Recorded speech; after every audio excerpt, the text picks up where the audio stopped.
This is Exhale ASMR.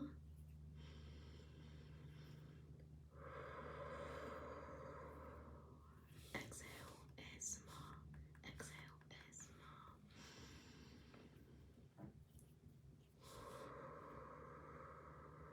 I hope you are doing well. I hope you're doing well. I hope you're doing well.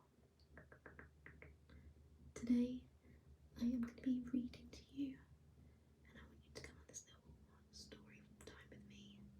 Today I'm going to be reading Good Night Stories for Rebel Girls 2. Good night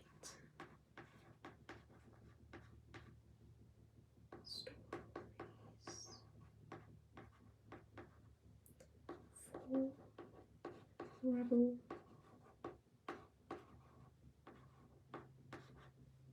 Girls.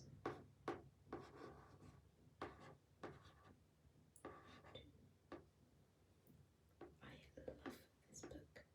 I've fully read the first one, and I kind of got like 3/4 of the way through this one before I kind of gave up on it a couple of years ago.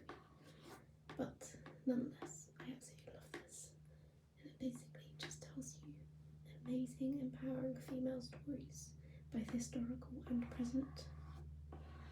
So I thought I'd give you guys a nice little read of this. I'm just going to find a random page.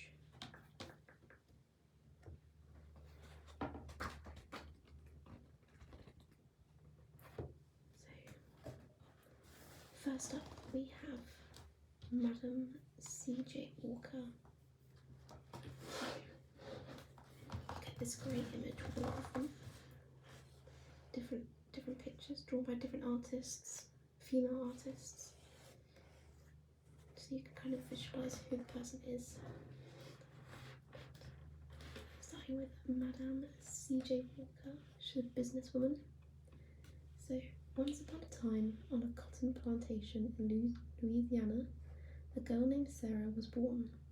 Sarah's 4 older siblings had been born into slavery, as had their parents before them. But thanks to an important law called the Emancipation Proclamation, Sarah was the first in her family to be born free. When Sarah was 14, she moved to St. Louis, Missouri.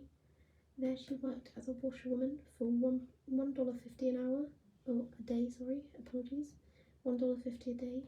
At night, she attended school. During that time, Sarah started losing her hair, so she experimented with various products and treatments to help it grow back again. None of the available products was quite right for her, however.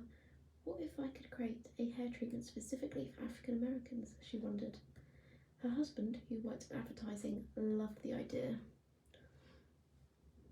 He suggested she change her name to Madame C.J. Walker to make her products more appealing, and so she did. Sarah started travelling the country to promote her hair care line and gave demonstrations of the Walker system, a hair care formula that used homemade pomade, a scented oil, heated combs, and a particular style of brushing to stimulate hair growth. Her demonstrations were so popular she started hiring other women to promote her products, and soon Walker agents became well known all over the country. Sarah's success encouraged other women to create their own companies, and she supported many charities providing educational opportunities for African Americans. Madame C.J. Walker became the first female self-made millionaire in America. She was born in 1867 and died in 1919 in the United States. And on her picture, there's a nice little quote here. I am not satisfied in making money for myself. I endeavour to provide employment for hundreds of the women of my race. So that's a lovely story there about Madame C.J. Walker. So let's find another one.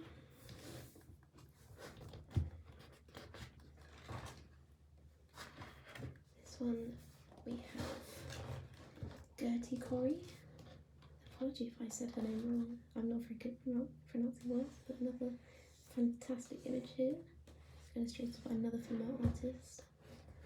So Gertie Corey was a biochemist. So once upon a time, there was a girl who was named after a warship. Gertie was 16 years old when she decided she wanted to study science. She was told she couldn't. However, because she didn't have enough background in Latin, mathematics, physics, and chemistry. But Gertie didn't give up. In 1 year, she managed to study the equivalent of 8 years of Latin and 5 years of maths, physics, and chemistry. She was one of the first women to be admitted to the medical school at Charles University in Prague. There, Gertie became close friends with a fellow student called Carl Corey. He loved her charm, her sense of humour, and her passion for mountain climbing. They graduated, got married, immigrated to the United States, and stayed happily together for the rest of their lives. In the United States, Gertie and Carl worked side by side in a laboratory and collaborated on scientific papers. Together, they discovered how glucose is broken down by enzymes in the body to release energy. This process came to be known as the Corey cycle. Their research has helped thousands of children with diabetes, and it has also won a Nobel Prize in physiology or medicine. Gertie was the first American woman to win a Nobel Prize in a scientific discipline, and the Coreys were one of the very few married couples to win the prize jointly. Theirs was a true partnership of equals. Gertie and Carl worked together on their scientific research at the end of their lives. When she was asked what was the secret to true happiness, Gertie replied, the love for and dedication to one's work. She was born in the She lived in the Czech Republic from 1896 to 1957. And again, another little quote on the image. So, I believe that in art and science are the glories of the human mind. I see no conflict between them. Which I think is a great quote. Let's find another one. So this one, Serafina Battaglia. So, great illustration here. You can see a great illustration there. So, Serafina owned a coffee shop. Her husband was a criminal. He belonged to a violent organisation called the Mafia. He and his friends would meet at her coffee shop to plot all sorts of crimes. Serafina heard the men plotting, but she never spoke up or tried to stop them. In her twisted world, people who went to the police were despised, while those who robbed and killed were admired. One fateful day, the men in her husband's gang turned against him. They killed him and Serafina's son. Many other women had seen their loved ones killed, but none of them had spoken out. For Serafina, though, this was too much. She realised that her silence had allowed terrible things to happen. Wrapped in a mourning shawl, she went to court to face the men accused of killing her son. There, the most powerful mafia bosses in Italy stood behind bars like animals in a cage. Serafina held the bars and looked the men in the eye. You drank my son's blood, she said, and here, before God and man, I spit in your face. And she did. Then she turned to the judge and said, mafia bosses have no honour. That was the start of a 10-year collaboration between Serafina and the police. Thanks to her, officers arrested hundreds of criminals. Some of them later bribed the judges and walked free, but even so, Serafina had set an example. After her, many more women started to speak out. If all the women talked about what they know of their men, she said the mafia would no longer exist. Another great story, and her quote is, "Justice is my weapon."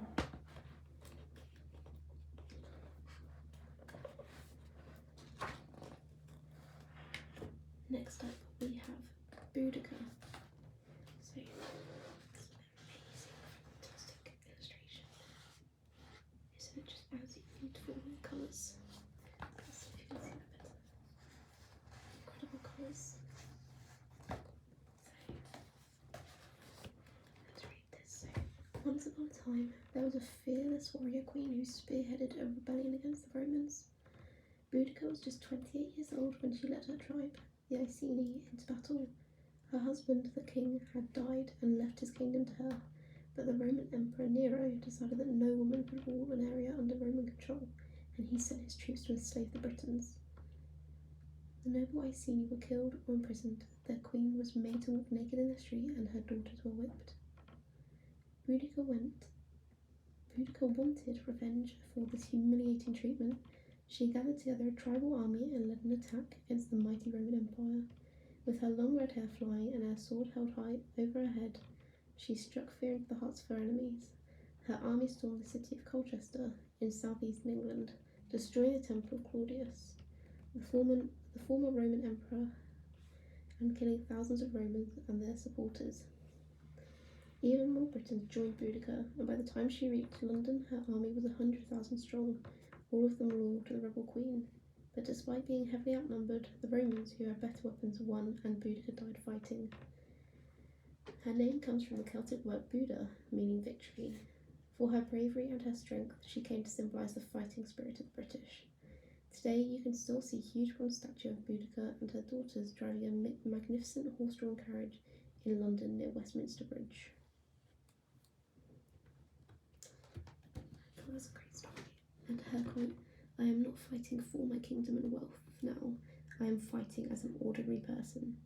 For my lost freedom, my bruised body, and my outraged daughters." Absolutely incredible. Let's pick another one. J.K. Rowling. A slightly controversial one, but I'll give it a read. So, J.K. Rowling. So, at 6, Joanne wrote a short story about a rabbit entitled A Rabbit. At 11, she wrote a novel about 7 cursed diamonds. She came from a poor family, and her parents hoped she would pursue a solid career in law economics. But she decided to study literature. One day, she found herself completely broke. As a single mother with no job and no money, Joanne experienced the pain of failure that her parents had always warned her about. Everything she owned was in a suitcase, including the first 3 chapters of a story about a boy with magic powers. That boy was called Harry Potter. Her manuscript about Harry was rejected time after time, but finally one publisher took it on. They printed just 1,000 copies and asked Joanne to change her name to J.K., as they feared young boys would not want to read a book written by a woman. Her agent told her that she shouldn't expect to make money out of her writing, but thankfully Joanne decided to keep going. The Harry Potter series went on to become the most incredible phenomenon in the history of publishing. The 7 books have captured the imagination of hundreds of millions of children and adults all over the world, and they've redefined the meaning of children's literature. Joanne always said failure was crucial to her success. "Had I really succeeded at anything else," she explained, "I might never have found the determination to succeed in the one arena I believed I truly belonged." And her quote, which I also love this illustration. I think it's beautiful. I love colour, and I think this is just incredible. But her quote is, "It is impossible to live without failing at something, unless you live so cautiously that you might as well not have lived at all." Beautiful. Right. Find another one.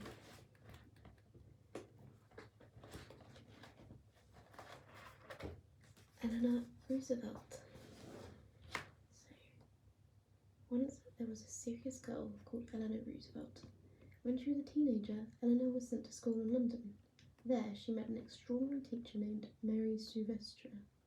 Miss Sylvester wanted Eleanor to think for herself, to be free and independent.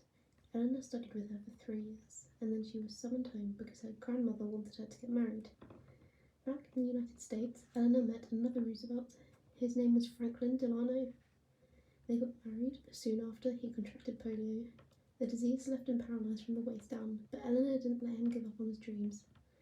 With her determination and support, he went on to become the President of the United States. As First Lady, Eleanor gave speeches, travelled throughout all the states, and became a champion for human rights.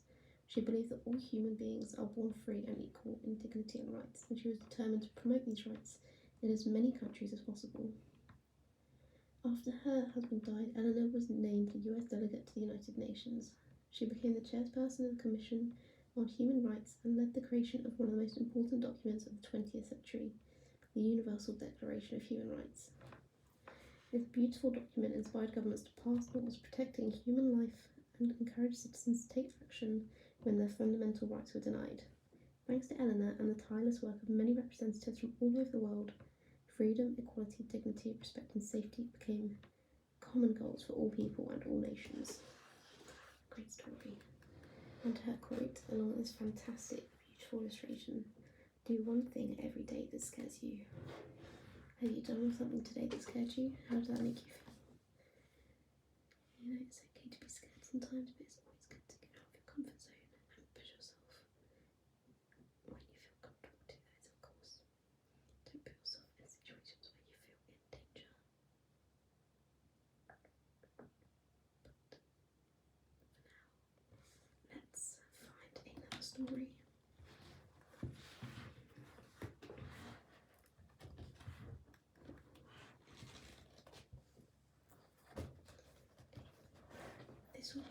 last story that I'll read for you today.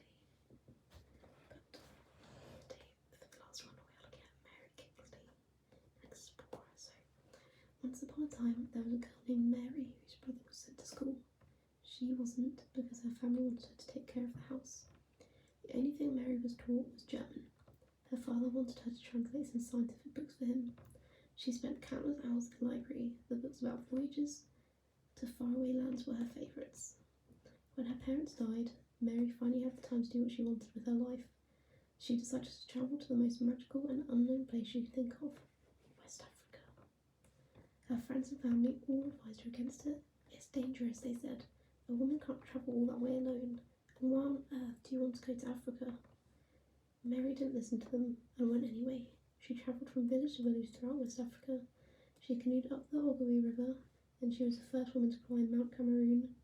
Being a white woman, and sometimes the first white person the local people had ever seen, she knew she was an oddity. Mary wanted to be a part of the community, not just a scientific observer, so she started trading cloth for rubber. She recorded information about the geography of West Africa, and she collected samples of flora and fauna from an area that was almost unknown to Europeans at the time.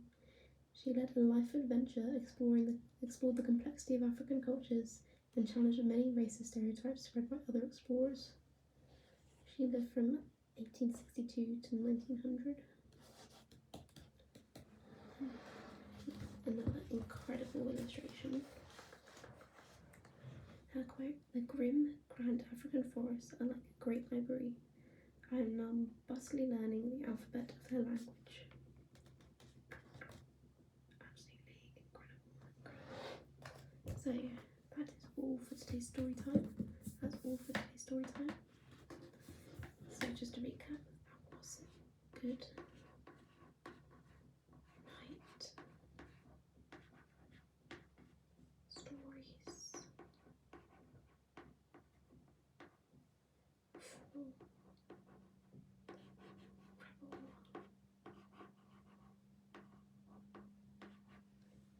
Girls.